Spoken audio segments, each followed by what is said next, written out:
Assalamualaikum warahmatullahi wabarakatuh.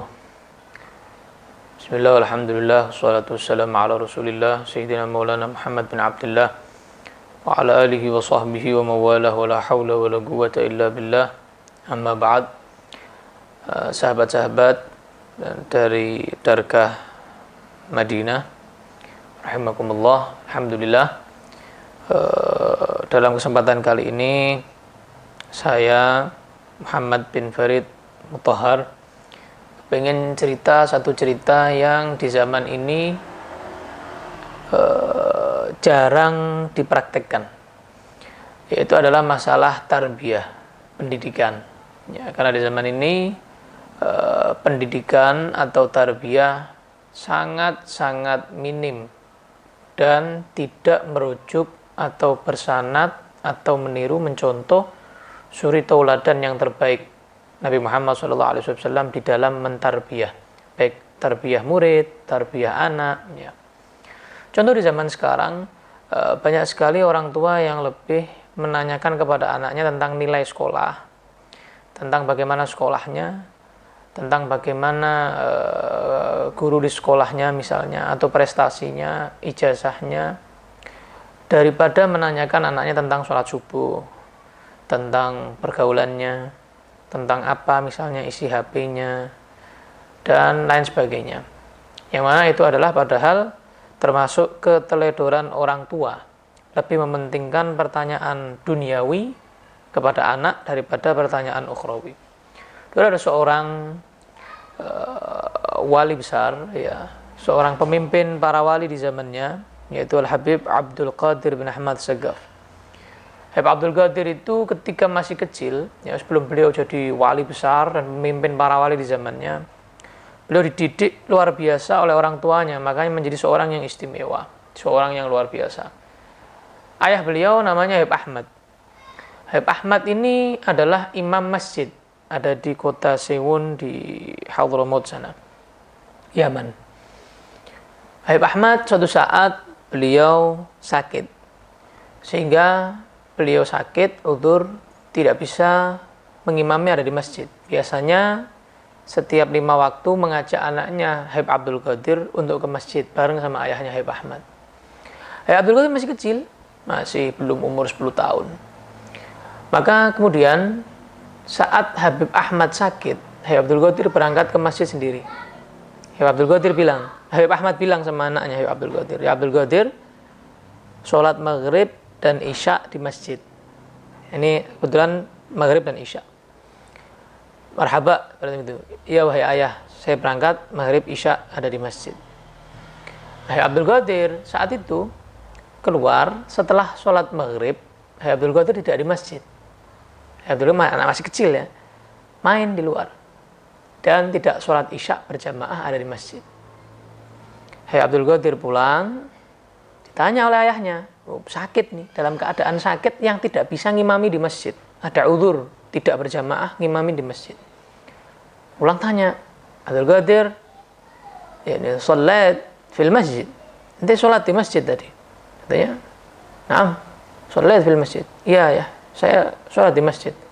Nah, siapa imamnya tadi? Tanya. Enggak, terus kemudian langsung percaya begitu sama anaknya. Sampingnya ente siapa? Kanan kirinya ente siapa? Ditanya. Fulan apa? Imamnya fulan. Baca surat apa? Di rakaat pertama. Baca surat apa di rakaat yang kedua? Tanya sama Habib Ahmad ini. Baca surat di sini. Taib.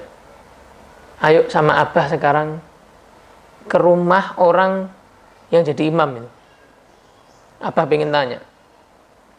Ini padahal Habib Ahmad nggak bisa ngimami di masjid, sakit. Tapi urusan mendidik anak, walaupun sakit, berangkat. Keluar ini, Habib Ahmad ini. Keluar, datang ke imam yang ngimamin tadi.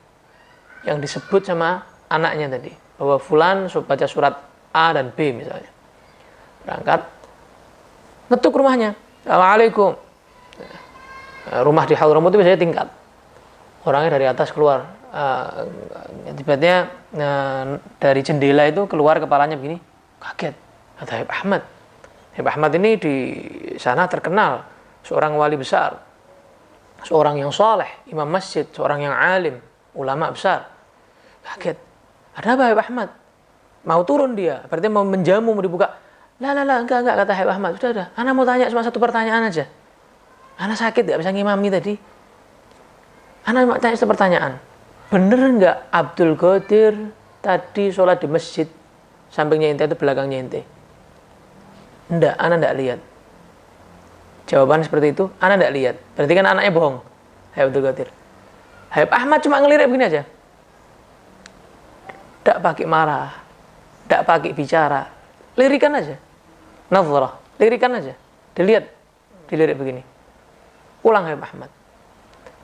Dari situ katanya Habib Abdul Qadir, ibaratnya nasihat ayahku lewat pandangan dan lewat tadi nggak ngimamin di masjid, tapi urusan sholat anaknya, pendidikan anaknya sampai dikuat-kuatin begitu, keluar dan sampai ke rumah orang yang disebut sama Habib Abdul Qadir.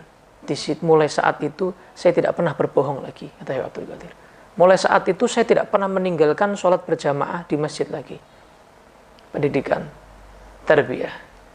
Ini yang kita sulit mendapatkannya di zaman sekarang ini, dan jarang sekali orang tua yang sadar akan bagaimana mentarbiyah anak sesuai cara para salafus saleh dan para tabi'in, para sahabat, dan puncaknya Nabi Muhammad SAW.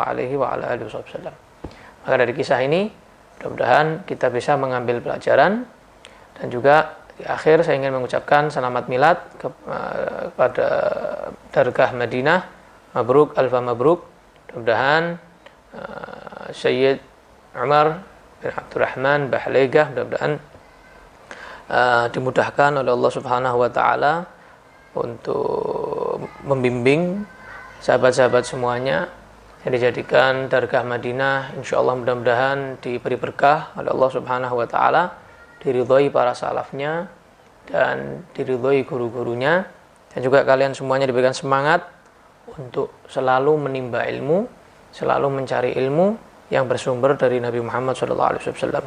Hadza minni wal afwa minkum. Wassalamu alaikum warahmatullahi wabarakatuh.